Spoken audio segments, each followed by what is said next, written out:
Ce pays a raison de trembler, non pas par peur d'une guerre, mais par peur de son contraire. C'est ça qui est fascinant. Le cauchemar de ce pays, ce n'est pas l'escalade. L'escalade, à la limite, c'est un terrain qui est connu, qui est maîtrisable par la dramatisation dont ils sont experts, par la rentabilisation de celle-ci à travers une mobilisation, et un accord américano-iranien, même limité d'ailleurs, même imparfait, même cosmétique si vous voulez. Parce qu'un accord, ça recompose totalement la scène moyen-orientale parce que cela rend la coercition plus difficile à justifier, cela rend la frappe plus coûteuse à vendre et cela offre à l'Iran une respiration. Et Israël sait que la respiration iranienne, c'est une profondeur stratégique qui est accrue pour elle. Et c'est ça la toile de fond. Maintenant, s'agissant des acteurs qui ont rencontré les Iraniens mardi à Genève, donc Jared Kushner et Witkoff, qui ne sont pas des économistes ignares, hein, mais des businessmen, donc, hein, eh bien, ce qui compte pour eux, c'est que le canal de fond demeure hyperactif.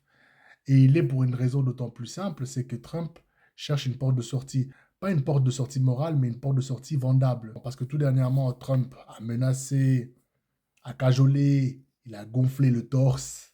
Mais le problème des menaces maximalistes, dont il est friand, c'est qu'elles produisent une dette, en fait, une dette discursive.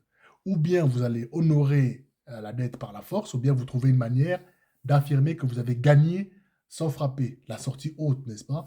Et la diplomatie, c'est cette manière-là. Parce que la diplomatie, chez Trump en tout cas, ce n'est pas l'opposé de la force. C'est une technique de victoire sans coup immédiat. Or, et c'est là que l'Iran a compris quelque chose, les Iraniens semblent envoyer des signaux qui ne disent pas nous cédons, hein, nous lâchons prise, mais nous négocions. Et la nuance, elle est essentielle à mes yeux, parce que le régime iranien ne peut certes pas se permettre de donner l'impression de plier sous la menace, mais il peut, et parfois il doit même, donner l'impression d'être rationnel, d'être responsable, disposé à trouver un arrangement si l'autre camp paye le prix politique, à savoir la levée des sanctions.